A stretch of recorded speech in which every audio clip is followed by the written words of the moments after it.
Pak Prabowo menunjukkan naluri berkuasa yang sangat agresif. Naluri tersebut tiba-tiba hilang begitu beliau kalah pada tahun 2019 dan masuk menjadi tim pemerintahannya Presiden Jokowi. Selama 5 tahun agresivitas itu seperti dijinakkan. Kemenangan yang diperoleh bukan dari pengetahuan politik, bukan dari kebutuhan untuk meletakkan kedaulatan rakyat sebagai sebuah rumus kemenangan yang nantinya akan dipraktekkan oleh kandidat-kandidat berikut.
Saudara ahli banyak menjelaskan mengenai keadaan deprivasi.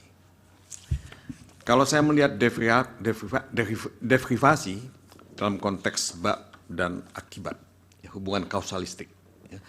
Ini deprivasi kelihatannya menjadi akibat, ya, dalam satu pola hubungan. Tadi disebutkan deprivasi itu antara lain bisa dalam bentuk ketakutan, dalam bentuk kecemasan atau alienasi misalnya. Nah, yang saya ingin tanya, ya, kepada ahli adalah kaitan deprivasi itu dalam hubungannya dengan voting behavior, perilaku pemilih. Sejauh mana deprivasi itu mendikte, menggiring, ya, pemilih yang deprived, yang berada dalam deprivasi itu untuk pilihan-pilihan yang sudah ditentukan atau diarahkan. Nah, ini pertanyaan teoritik, ya, tapi mungkin juga ada contoh-contoh empirik, ya, dari hal semacam ini. Kalau bisa dijelaskan, terima kasih. Mohon izin yang mulia, saya lanjutkan. Silakan. Saudara ahli, saya akan bertanya pada persoalan yang faktual yang sebenarnya sudah bukan menjadi sudah menjadi pengetahuan umum di publik, di masyarakat. Ketika Presiden Joko Widodo di dalam acara peresmian sebuah pesawat di Lanut Halim Perdana Kusuma, Presiden Joko Widodo menyatakan bahwa Presiden boleh berkampanye. Di dekatnya banyak pejabat-pejabat militer. Apakah perilaku atau ucapan Presiden Joko Widodo dalam acara di lingkungan militer itu dapat menciptakan deprivasi? Karena acara yang dilangsungkan itu tepat pada saat dilakukannya masa-masa kampanye. Kemudian soal deprivasi lagi, saudara ahli psikologi sosial. Dalam setiap kunjungan Ganjar Pranowo atau pasangan calon nomor urut 2 di satu wilayah, tidak berapa lama kemudian diikuti oleh Presiden Joko Widodo di tempat yang sama. Kembali lagi membagikan bantuan sosial yang lagi-lagi menjadi isu terus-menerus. Apakah perilaku Presiden Joko Widodo dapat menimbulkan deprivasi di masyarakat kita? Yang ketiga, saudara ahli psikologi, saudara ahli, saya ingin bertanya pada saudara terkait dengan pragmatisme politik rakyat. Kembali saya mencontohkan soal statement-statement Joko Widodo yang kita tahu tidak konsisten. Bahkan seringkali publik melalui media sosial menganggap sebagai kebohongan. Satu, soal mobil SMK. Kemudian yang lain, kalau dalam konteks pemilu ini, Presiden Joko Widodo menyatakan anaknya tidak mungkin mencalonkan diri. Atau dulu anaknya tidak mau berpolitik, lebih senang berusaha, berbisnis. Nah, apakah perilaku atau ucapan-ucapan Presiden Joko Widodo itu dapat mempengaruhi perilaku politik rakyat sehingga rakyat menjadi ikut tidak konsisten, kemudian tercipta pragmatisme politik di kalangan rakyat akibat ucapan dan perilaku yang ditunjukkan oleh Presiden. Cukup, Ketua Majelis. Bawaslu itu tidur, Pak Ketua.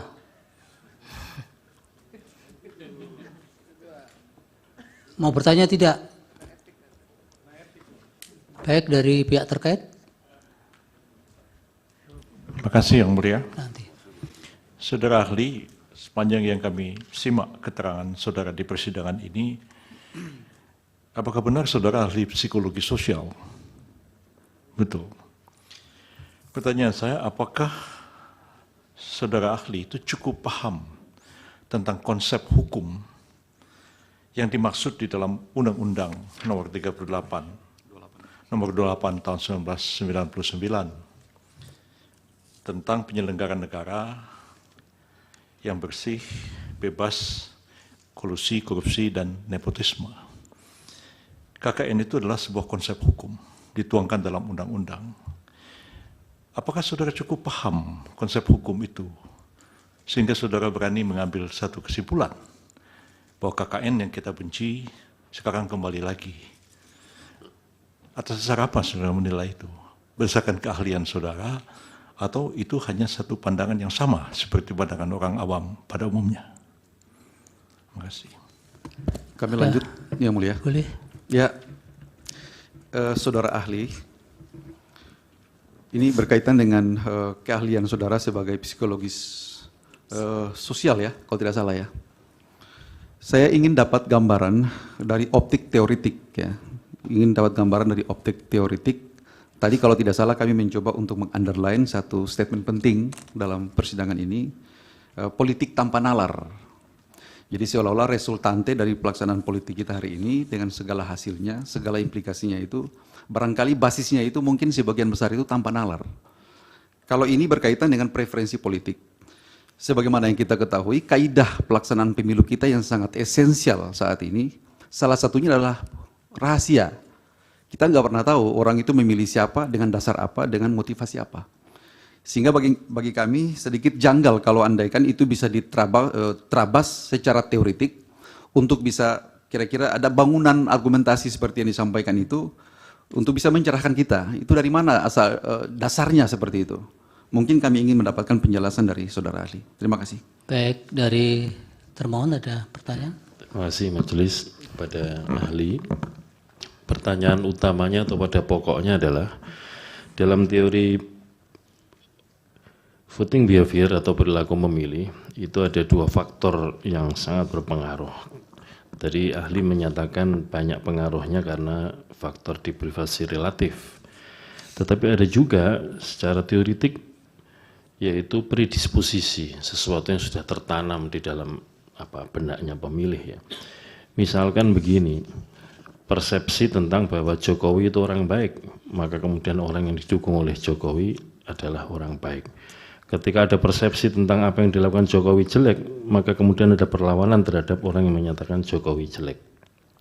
Yang berikutnya juga, sebagaimana sudah saya tanyakan juga pada ahli yang kemarin, bahwa dari pemilu presiden sejak 2009, 2014, 2019 sampai 2024, satu-satunya orang yang selalu muncul dalam pilpres adalah namanya Prabowo Subianto.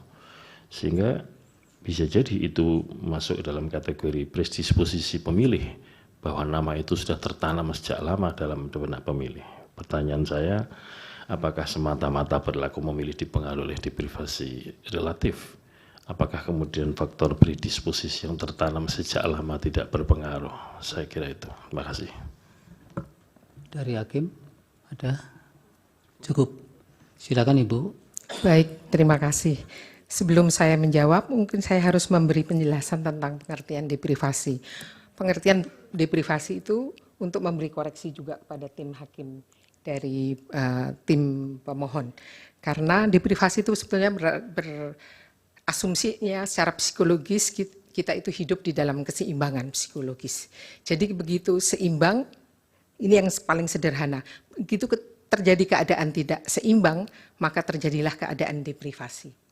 Jadi deprivasi itu justru sebab, bukan akibat. Justru karena dia sebab, maka di dalam politik, seperti yang dibilang, saya butuh, saya beli, saya ingin, saya beli. Oh, saya takut, saya memilih. Jadi deprivasi adalah keadaan yang diasumsikan sebagai keadaan negatif. Dan itu untuk mencapai keadaan yang seimbang, dia harus ditutup dengan perilaku yang memberi jaminan rasa aman positif. Itu yang pertama. Saya mungkin akan menjawab dari pertanyaan terakhir dulu, karena itu berkaitan dengan deprivasi dan juga tentang penjelasan sebagai psikolog sosial. Justru yang saya ingin katakan, kami bekerja dengan asumsi bahwa individu itu bukan mesin. Gampangnya, selama ini asumsinya selalu, misalnya kita selalu mendengar keluhan tentang bansos. Bansos itu seolah-olah diasumsikan bahwa ada seperti mesin penjual minuman, dikasih koin, kemudian minumannya akan keluar. Saya haus, saya beli, kemudian minumannya keluar. Justru di dalam psikologi sosial, kami tidak hanya melihat faktor individual, kami meletakkan di dalam faktor yang lebih kompleks bahwa individu dia hidup di dalam sejarah. Sejarah individualnya sekaligus sejarah masyarakatnya yang dia share bersama sebagai bagian dari anggota ke masyarakat itu sendiri. Nah, di dalam sejarah tersebut selalu ada ingatan, selalu ada kebiasaan, selalu ada nilai yang dipertaruhkan bersama, dan itu menjadi pengetahuan yang menjadi acuannya ketika dia bertindak. Seperti yang dikatakan oleh pihak terkait tadi, bahwa individu sudah memiliki predisposisi tentang Pak Prabowo sehingga memenangkan hal ini. Justru hal ini yang ingin saya juga terangkan, bahwa dalam proses berpikir itu enggak semata-mata sebab akibat, tetapi juga dia dibentuk oleh kebiasaan. Dan warga Indonesia kita tahu semua, Pak Prabowo juga tidak hadir begitu saja. Dia punya sejarah, 2 kali menjadi kandidat presiden, sekali menjadi kandidat wakil presiden, kemudian sekarang menjadi pemenang. Yang menarik adalah individu itu adalah individu yang cerdas. Rakyat itu cerdas. Cerdasnya di mana? Dia melihat, dia hidup di dalam sejarah kehadiran Pak Prabowo dalam panggung politik. Dan kita semua tahu apa sejarah tersebut. Dalam dua kali pemilihan sebelumnya, Pak Prabowo menunjukkan naluri berkuasa yang sangat agresif. Naluri tersebut tiba-tiba hilang begitu beliau kalah pada tahun 2019 dan masuk menjadi tim pemerintahannya Presiden Jokowi. Selama 5 tahun agresivitas itu seperti dijinakkan. Dan apa yang kita lihat kemudian, Pak Prabowo kehilangan agresivitas kekuasaan yang kita kenal sebelumnya. Tiba-tiba dia berasosiasi dengan ketokohan Pak Jokowi yang belusuan, yang kalem ini. Dan dalam akhir periode pemerintahan Pak Jokowi, beliau menyatakan akan meneruskan seluruh politik yang pernah dijalankan Pak Jokowi. 1. Jadi kita melihat ada proses perubahan atau penjinaan dari agresivitas kekuasaan sebelumnya melalui keikutsertaan Pak Prabowo pada pemerintah ini. Tiba-tiba sejarah berevolusi dari agresif menjadi kalem. Dan yang kalem ini kemudian diikuti juga dengan seluruh proses pada pemilu yang kita lihat Pak Prabowo berjoget.